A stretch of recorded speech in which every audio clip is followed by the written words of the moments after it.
pessoal. Meu nome é Gilberto Solano, sou psicólogo. Hoje vamos falar um pouquinho de TAB, né? Transtorno afetivo bipolar, ou simplesmente... Fechou o microfone, Gilberto. Agora. A minha apresentação parou aqui. Deixa eu ver o que aconteceu.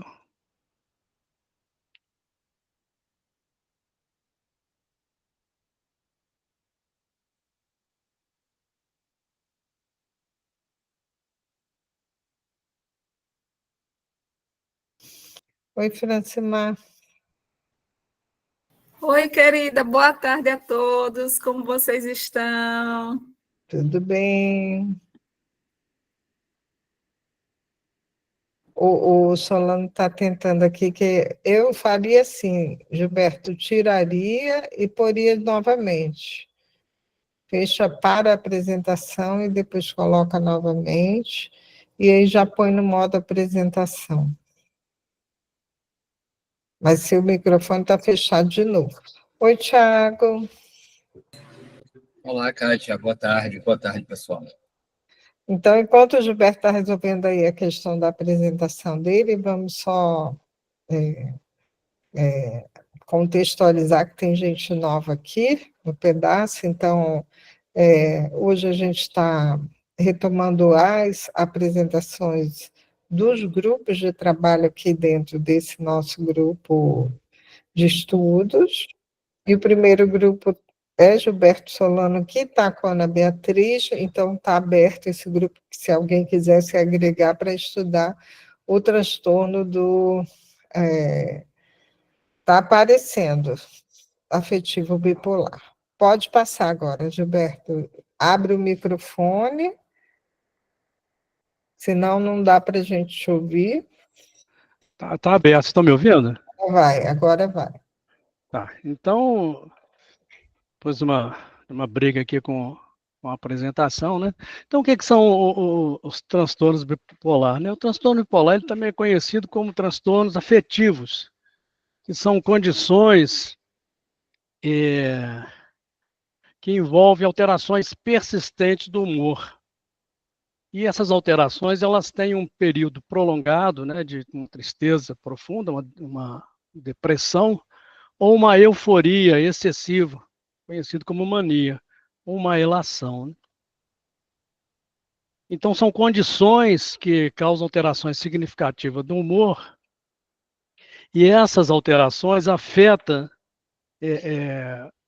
a maneira como o paciente sente, como ele pensa, como ele se comporta, e essas alterações podem alterar na sua vida diária. Normalmente altera na sua vida diária e de uma forma muito negativa. Então, os principais transtornos são a depressão, transtorno bipolar e a síndrome maníaca. Então, cerca de 970 milhões de indivíduos na população mundial foram, entre eles, 140 milhões foram diagnosticados com o transtorno afetivo bipolar. A prevalência entre homens e mulheres é bem próxima. Nas mulheres, elas são mais diagnosticadas, né? Os homens têm a tendência de procurar menos a ajuda. Então, estatisticamente, você tem um número um pouco maior na mulher, mas na população, a prevalecência fica, na população total, fica estimada em mais ou menos entre 1 a 2%, é um percentual bem alto. Eu acredito que, isso foi de 2023, acredito que isso vem crescendo a cada ano. Então, é observado, principalmente na população produtiva. Normalmente o pessoal não faz esse diagnóstico em criança, né? E pode ter um pico aí tardio entre 45 e 55 anos. Então, o transtorno mental, transtorno bipolar, ele ocupa a quarta maior causa dos prejuízos por incapacidade, né? 7% do total dos anos de vida do indivíduo são consumidos por esse transtorno, para quem tem o transtorno, né? De 25% a 60% que são acometidos tentam suicídio, pelo menos uma vez na vida. E de 4% a 19% consegue o intento, né? Consegue se matar, consegue autoexterminar.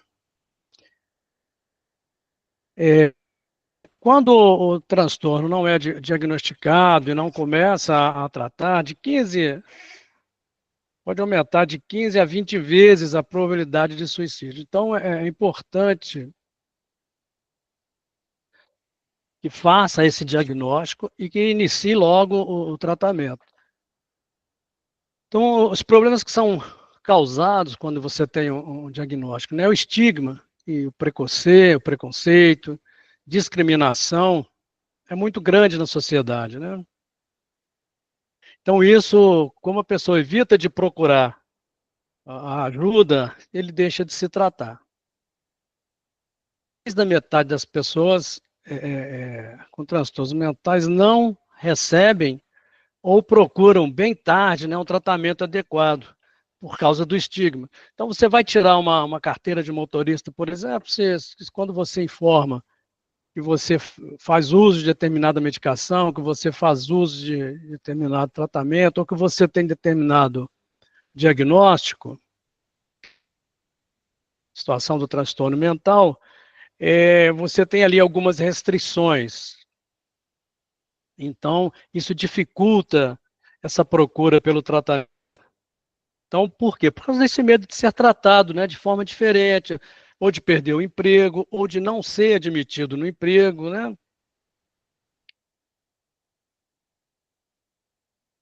Então, isso causa essa inibição da procura pelo tratamento. E esse estigma, esse estigma social, então ele pode causar esse sentimento aí de autodepreciação, né? A pessoa, poxa, eu sou um doente mental, né? Eu não vou ter um futuro, né? E normalmente isso afeta muito a família, né?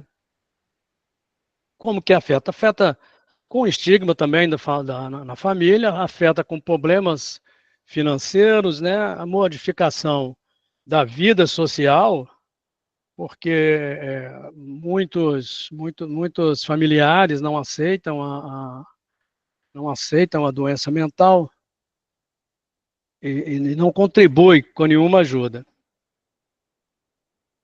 E um outro estigma é de que essas pessoas com o transtorno, elas não são capazes de cumprir adequadamente as tarefas exigidas em um ambiente de trabalho. Então, aí tem o problema, então, na contratação. Um funcionário doente mental, normalmente você prefere não contratá-lo. Por causa de problemas. E muito também pelo relacionamento, né? As pessoas que têm, por exemplo, um delírio persecutório, fala que o colega está perseguindo, então cria um transtorno laboral muito grande. Bom, e como é que o pessoal pensa que dá, né? Como é que se dá o início desse transtorno? Como é que a pessoa adoece, né? Então, primeiro, por fatores ambientais, né? Então, já no estresse maternal, no pré-natal, a pessoa já pode começar a ter a desenvolver alguma doença, ou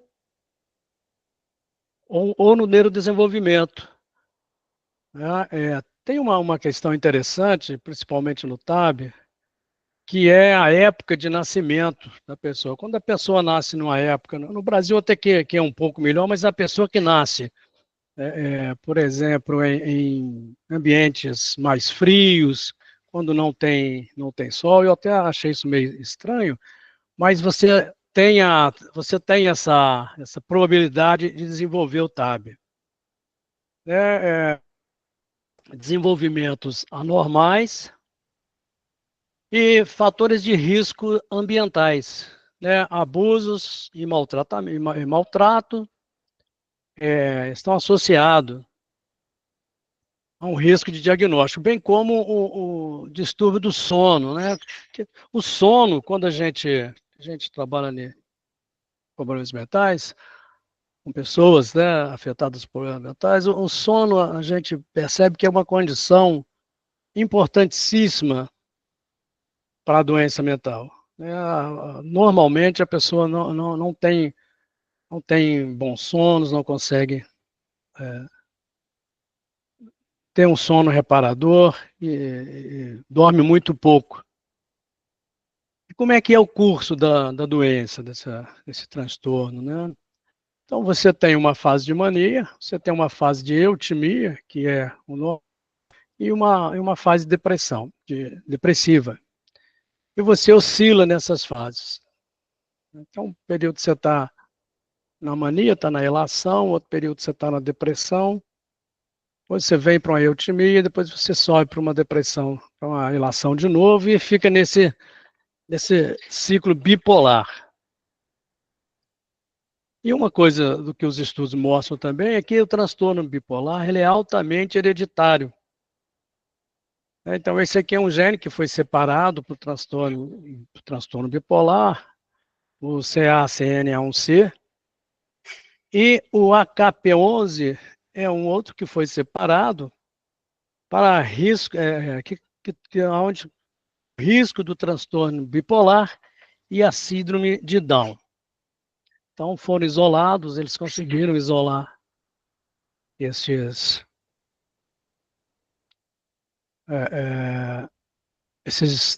genes hereditários aqui, no estudo de genética.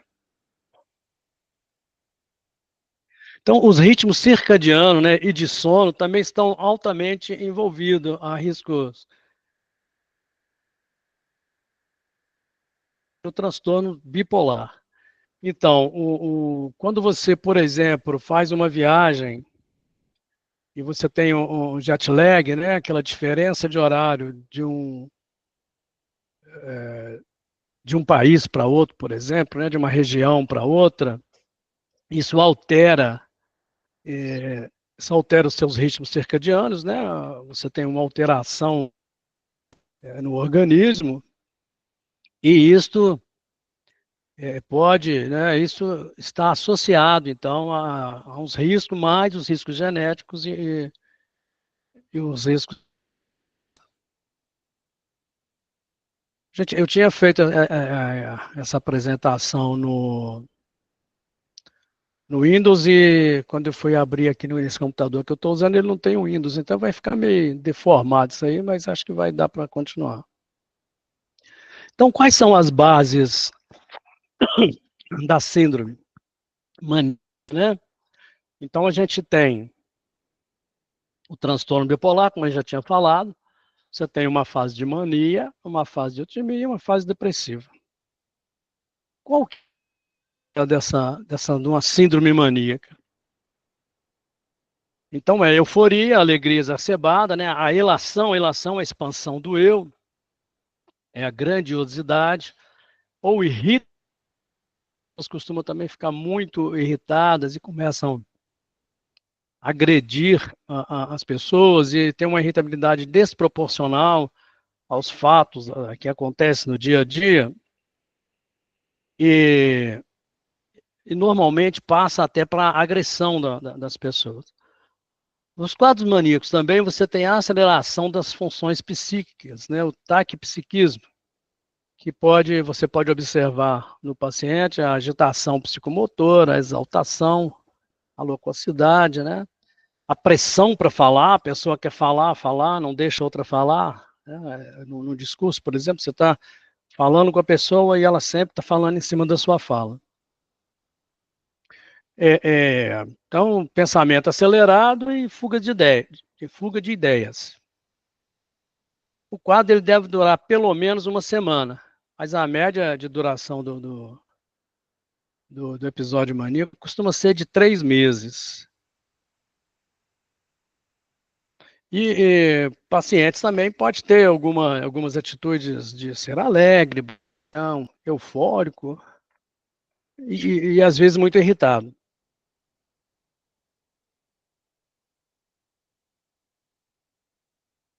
Então, dentro da mania, você divide em subtipos, né? Mania franca ou grave, né? Que é uma mania mais intensa, né? Uma forma mais intensa de mania, onde você tem acentuado, tem uma agitação psicomotora muito grande, né? Alterações de formas do pensamento, como fuga de dados, ideias de delírio e grandeza. Isso causa alguns problemas, né? Por exemplo, o paciente na fase da mania, ele vai lá e troca de carro, sem ter condições financeiras de trocar de carro. Então, ele nesse quadro de mania, ele se sente a pessoa capaz de fazer tudo e não avalia, a capacidade de avaliação dele fica prejudicada. Então, depois que passa essa fase, vem o remorso das coisas que ele fez nesse período, né? E tem também, ela pode apresentar também como a mania confusa, onde é difícil diferenciar a síndrome maníaca e o delírio. E pode até ter a concorrência das duas síndromes juntas. Outro subtipo é a mania irritada ou disfórica, né? Aí predomina a irritabilidade, o mau humor, a hostilidade, e é uma heteroagressividade que pode vir até a destruição de objetos. E um dos subtipos que eu acredito que seja o mais problemático é a mania com sintomas psicóticos, com delírio de grandeza, né?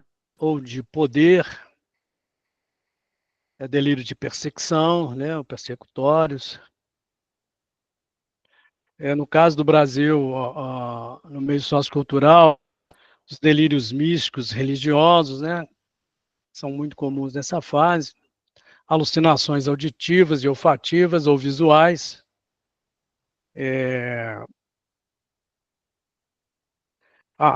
Então, essa mania com sintomas psicóticos é a fase mais grave da mania, e que confunde muito com a psicose. Aí também pode estar a agitação psicomotora, os comportamentos disfuncionais no meio social.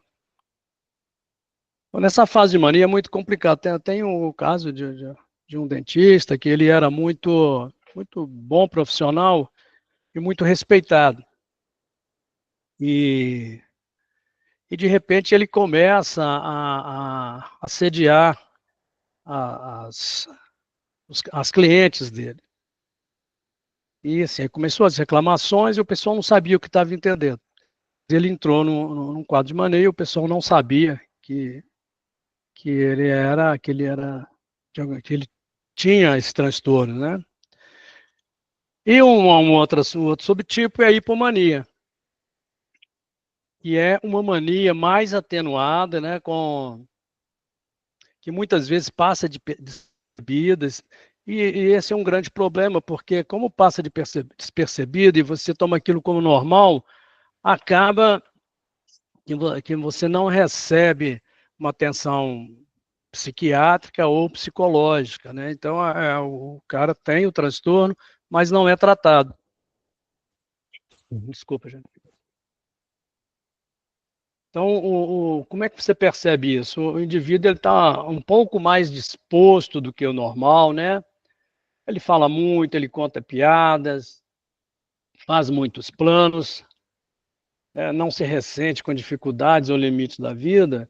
Isso, então, é só um grauzinho um pouco a mais da idade, né? Então passa despercebido, as pessoas não percebem. E apesar dele poder ter diminuição do sono, não se sente cansado. Ele parece ter um sono muito proveitoso.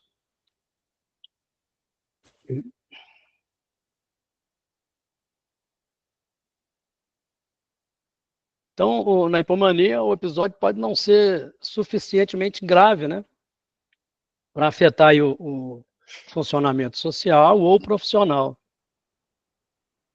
ou necessitar internação.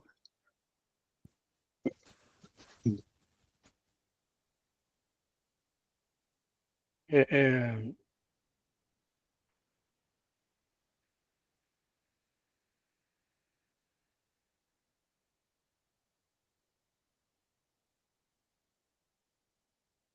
como ele não tem essa necessidade de internação, passa despercebido, a pessoa não busca serviço médico, não busca atendimento, ninguém fala para ele, né? Você precisa de um atendimento médico, você está um pouco alterado, ninguém fala porque ninguém percebe, né? Pode até perceber que está meio diferente, mas não percebe isso como uma alteração psíquica, né? Então, a ciclotimia, ou o transtorno ciclotímico, é a alteração entre a baixa e a mania, né? Tem a depressão e a mania. Então, o que acontece, né? Ao longo da vida, você tem períodos leves de sintomas depressivos, então você sente para baixo, com interesse diminuído, se sente cansado, seguido por um período variável de elevação do humor. Então, isso é que você tem essa ciclotimia, fica alternando entre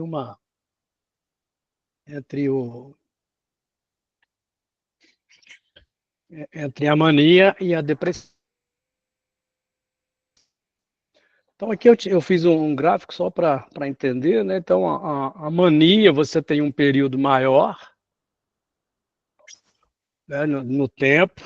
A hipomania, você tem sintomatologia mais leve com período menor. Na mania, a sintomatologia é maior. E na depressão, você tem um período maior que a realidade, na hipomania, você tem que ter, no mínimo, mais de 4 dias de sintomas. Na mania, você precisa de ter mais de 2 semanas. E na depressão, ela tem que ser mais longa, ela pode chegar até 2 meses. E é caracterizado por mudança extrema do humor, né, alternando entre episódio de mania, hipomania e depressão. Então, o transtorno bipolar tipo 1 é onde tem predomínio de episódios maníacos com ou sem depressivos. Então, você pode ter episódios só aqui, ó. Ou você pode ter episódios com mania e depressão. Então, o gráfico aqui, essa linha do meio é a eutimia, né, onde você tem a normalidade, aqui a mania, aqui a depressão. E com características mistas, você pode ter tanto no mesmo período, você pode ter períodos de manias e períodos de depressão. O transtorno bipolar tipo 2, você pode ter um transtorno de depressão maior e um transtorno de depressão maior, né, de depressão mais profunda, e episódio de mania. Então, é um quadro bem mais difícil, né? Então, ele também ele não é considerado uma uma condição mais leve, justamente porque nesse quadro pode acometer-se de suicídio. Então, se elas falam, eu sou bipolar tipo 2. Então, é um bipolar mais leve? Nem sempre, né? Porque a pessoa pode ter ideias de suicídio, pode chegar às vias de fato. Então, como eu já tinha falado, é a alternância entre mania e depressão. Então, você tem aqui mania, depressão dentro de um período.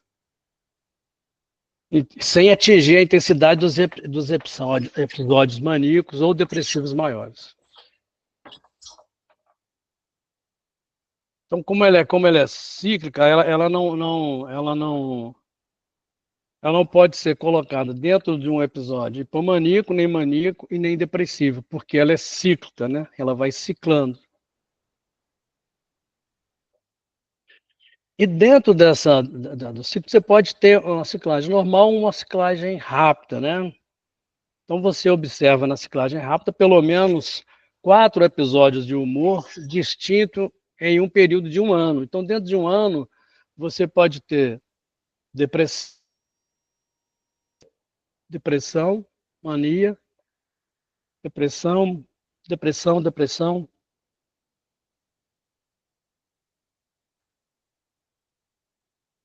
Outras formas é que você pode.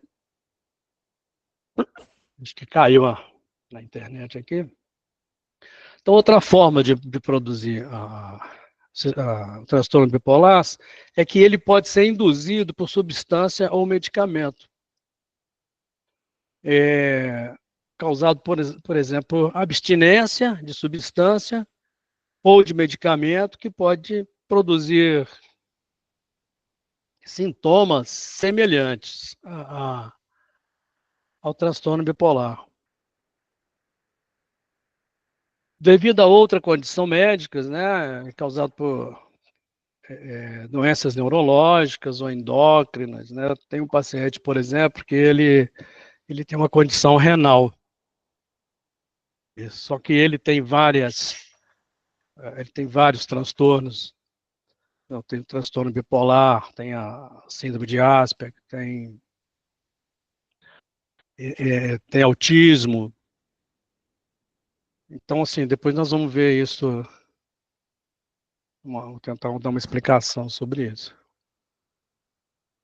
Então, o transtorno depressivo maior, é a característica dele. É que ele tem uma depressão prolongada, sem alternância de episódio de mania. Então, é só a depressão grande, né? E o transtorno depressivo persistente, que é conhecido como distimia. É uma depressão de baixa intensidade, mas com uma duração longa, pelo menos 2 anos.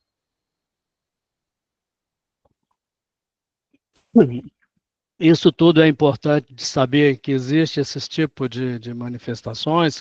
Você vai fazer o diagnóstico, porque o diagnóstico ele é importante para o tratamento. Então, se você tem que diferenciar, nós ainda não estamos falando de diagnóstico, mas a gente tem que diferenciar uma distimia de uma depressão maior, de um transtorno bipolar tipo 1, de um transtorno bipolar tipo 2, e temos que essas outras condições que afetam o humor, né? Por exemplo, algum tipo de transtorno de ajustamento do humor deprimido que ocorre após algum evento estressante da vida, como perda de um emprego, fim de um casamento, né, morte de pessoas queridas, morte do pai, morte da mãe, morte de um filho. Outra condição que altera o humor também é o transtorno disfórico pré-menstrual, né, com sintomas e de ansiedade, que ocorre antes da menstruação. Algumas mulheres têm isso também, costumam esse transtorno disfórico pré-menstrual. E o transtorno do humor induzido por substância, né? O pessoal que faz uso de drogas, né? Cocaína, álcool, e várias drogas. Tem um grupo da Universidade de Goiás que tem que estudam o transtorno bipolar, e eles fizeram uma relação da doença bipolar e eu peguei esse quadro de um livro que eles publicaram e que fala sobre como o transtorno bipolar afeta determinados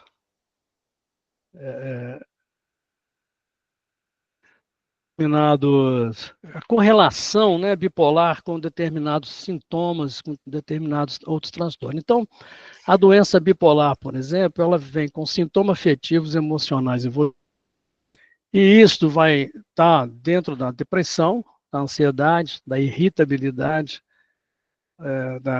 aquela vontade mais exacerbada, né, com uma energia aumentada, bem aumentada, que chega a ser uma mania, da hipomania, que é um pouco mais baixa, e das fobias sociais. Então, ela está relacionada também com os impulsos. E esses impulsos levam à prática de jogos, né? Ao uso de drogas, ao uso de álcool, ao abuso de nicotina, a transtornos sexuais, problemas na alimentação e problemas de sono. Aqui a gente vê que nós temos vários outros transtornos que também levam a essas manifestações aqui.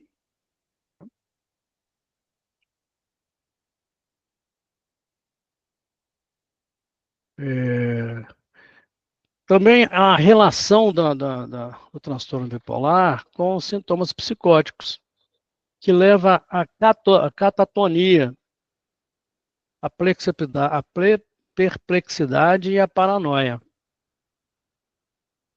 A catatonia, segundo esse grupo, ela já é uma manifestação da doença bipolar. Eles têm a ideia de que eles não concordam com o termo bipolar, porque nem todos os sintomas são de bipolaridade. Nem todos os sintomas afetivos e nem todos os sintomas desse transtorno concordam com esse. Eles acham que é uma psicose única. Eles dão o nome de unique psychotics. E o transtorno de ação e dissociação é associado com comorbidades médicas, né? Então, por exemplo, os hormônios gonádicos, tireoides e adrenais também podem ter uma manifestação, podem criar uma manifestação do tipo da doença bipolar, do tipo do transtorno bipolar. Transtornos vasculares, né? O envelhecimento, com morte de neurônios, a diabetes e os transtornos metabólicos. E também a parafrenia. E também afeta os problemas neurodesenvolvimentais. Né? A boca está ficando muito seca, gente. Então, eles fazem um trabalho desde 1981 e eles vêm acompanhando as pessoas os pais que tiveram transtorno bipolar, e vem acompanhando os filhos desses pais com transtorno bipolar, e em alguns casos os netos. Então, eles associam a doença bipolar com desenvolvimento de problemas neurodesenvolvimentais nos filhos e nos netos de quem tem o transtorno bipolar. Então, explicando aí um pouco essa parte de hereditariedade, né?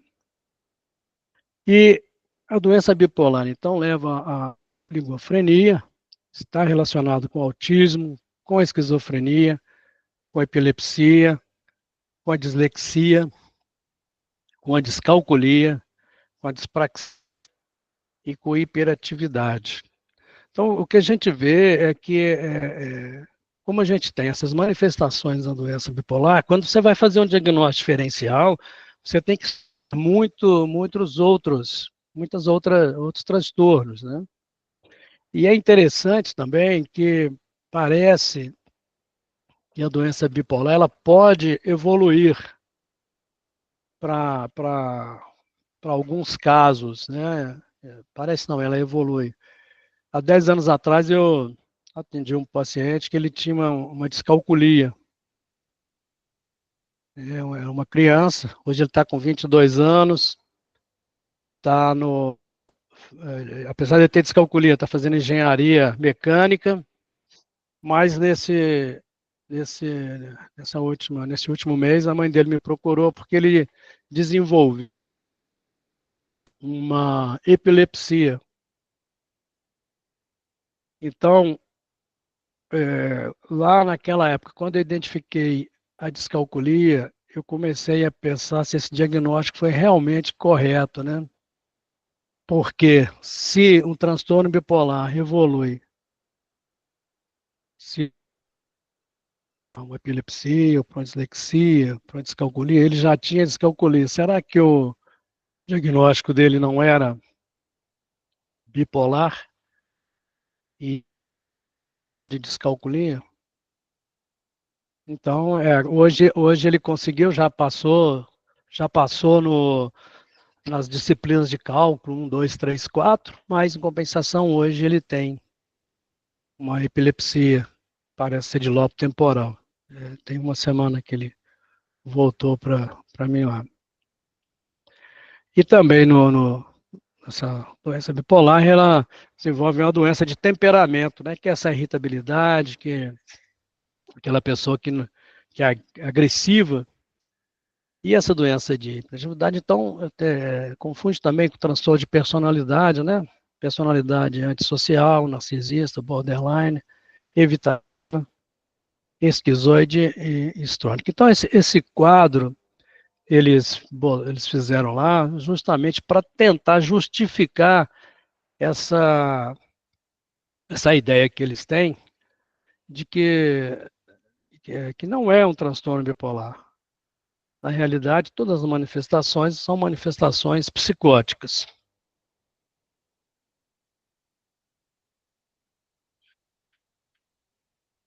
Então, e outro qual eu peguei no trabalho deles, é eles que fazem essa correlação com alterações neurodesenvolvimentais da bipolar. Aí eles trabalham muito com a neuropsicologia, eles pegam um pouco das alterações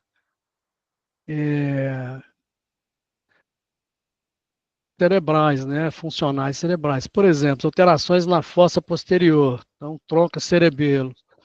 Então, eles identificaram nessas alterações de fossa superior no tronco cerebelo formas clínicas do autismo. E dentro formas esquizofrênicas, psicoses infantis e formas de epilepsia.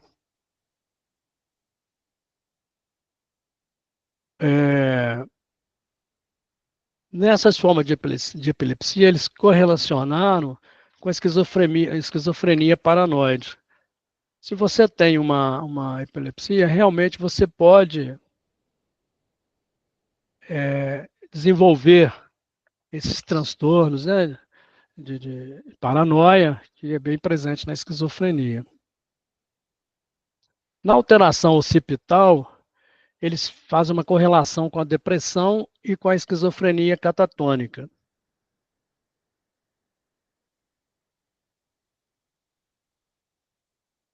Alterações do hemisfério direito. Então, eles correlacionaram com a síndrome cognitiva e afetiva do hemisfério direito, onde você vai ter um déficit atencional, você vai ter um temperamento hipertímico,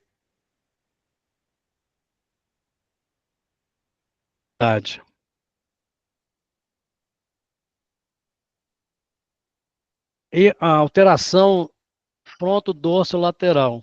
Você pode ter uma oligofrenia, Você, a hiperatividade,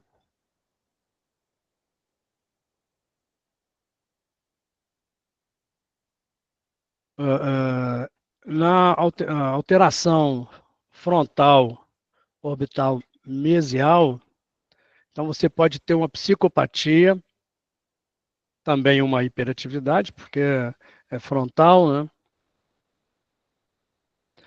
Já na alteração parietal, você vai ter uma dispraxia, uma descalculia, vai ter déficit atencional também. A alteração frontal no ciclo anterior, prosencefálica, a relação é com a esquizofrenia simples. Temporal, à esquerda, dislexia, ansiedade. Na ansiedade, você vai ter fobia e obsessão. É interessante que estão todas relacionadas. E no glândulos da base, você vai ter tickets, você pode ter a obsessão.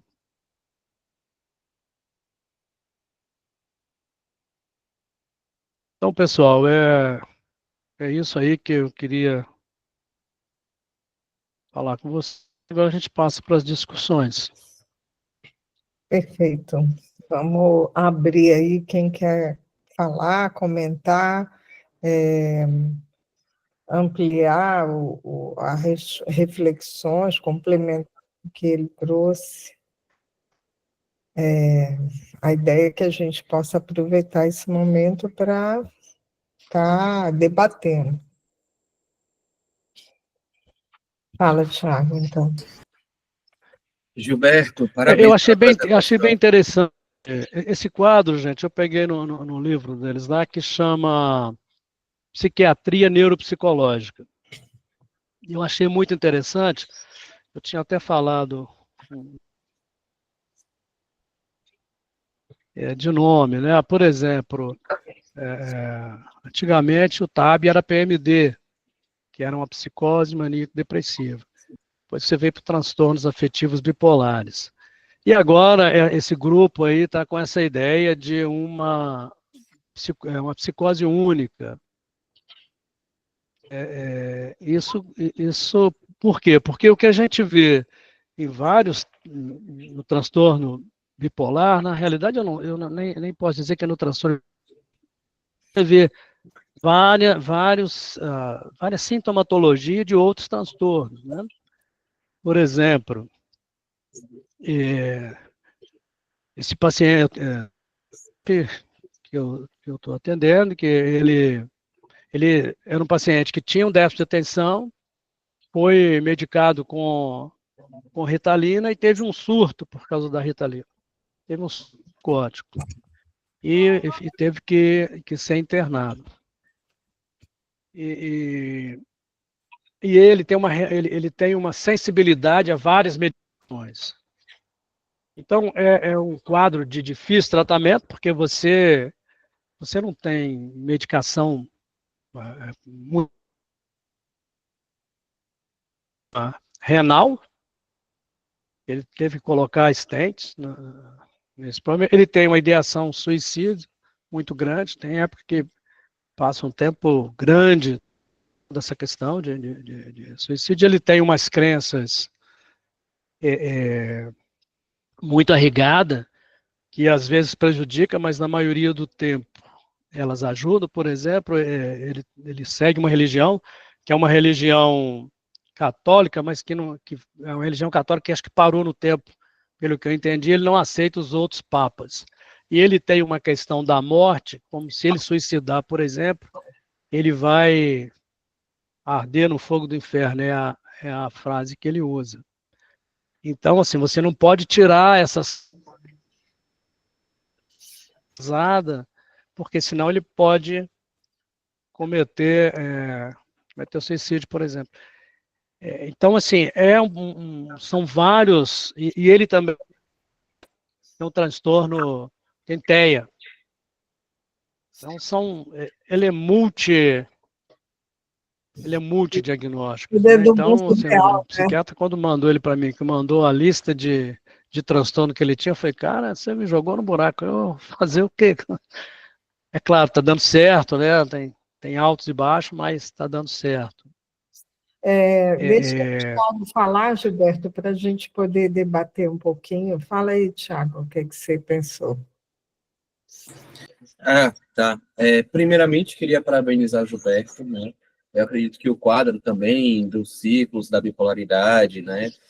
Dos momentos de mania, dos momentos de depressão, eu acredito que essa visualização, ela ajuda bastante a gente a compreender. Um ponto que ele ficou intrínseco, mas eu acredito que ele não foi evidentemente falado, é a questão das condições socioeconômicas, né? Em algum momento lá atrás, no início da apresentação, a gente fala sobre o ambiente, né, a questão do sol, mas a gente tem refletido como as questões socioeconômicas elas são um fator importante no condicionante de saúde também, né? Então, acho que a gente não falou tanto sobre isso.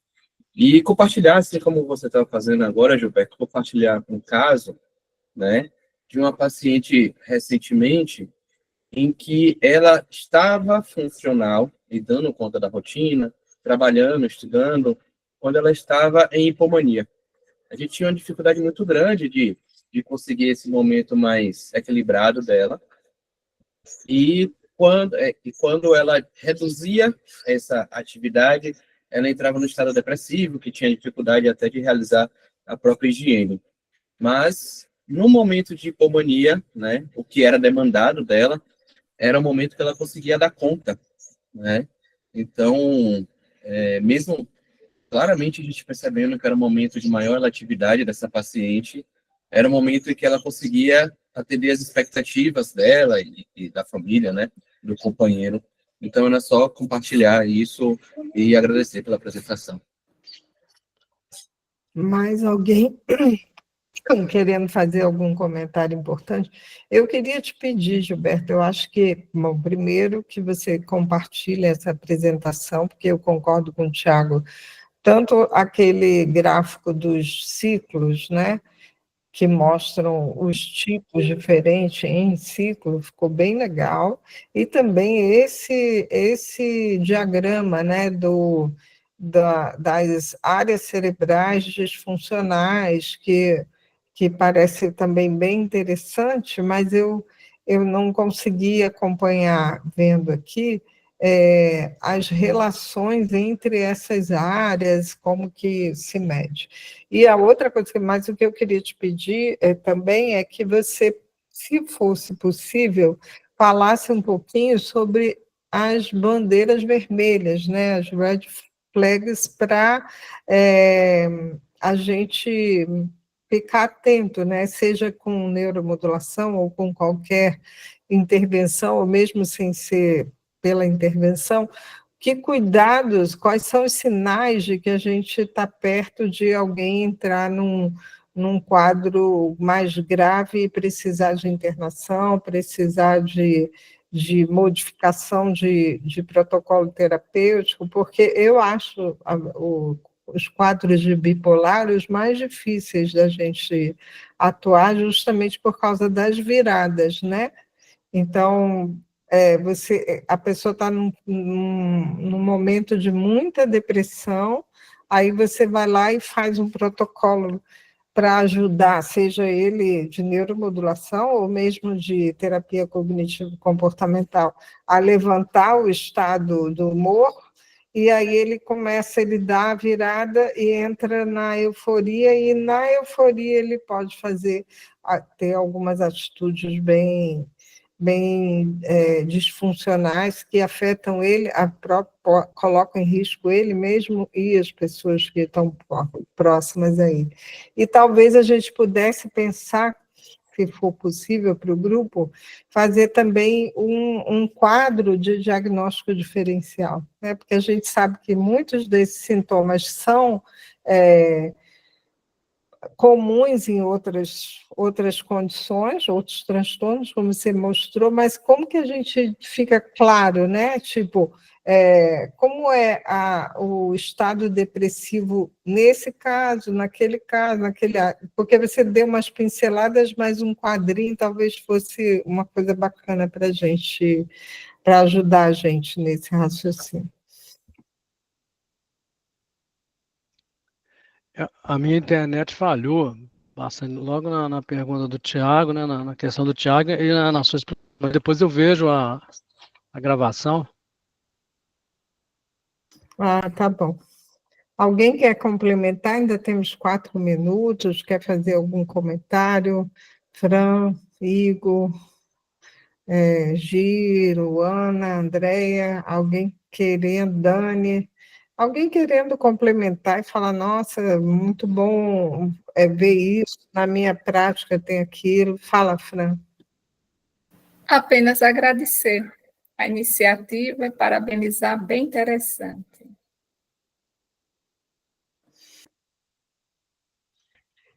É isso. Então, Gilberto, faz o favor de compartilhar com a gente a sua apresentação lá no grupo de WhatsApp, para todo mundo ter acesso. A gente costuma ser solidário aqui, né, nos nossos estudos, e lembrar que a gente tem outros grupos que vão começar, tem esse grupo do Gilberto precisando de alguém que queira trabalhar sobre o bipolar, ainda tem mais 2 apresentações dentro da bipolaridade, né, de diagnóstico, instrumentos de avaliação, como fazer avaliação desse paciente, e depois a de neuromodulação em si, intervenções com neuromodulação. E aí, depois disso, já tem um outro grupo que vai começar a trabalhar sobre, eu botei lá, né, uso de substâncias, que está na coordenação do Carlos.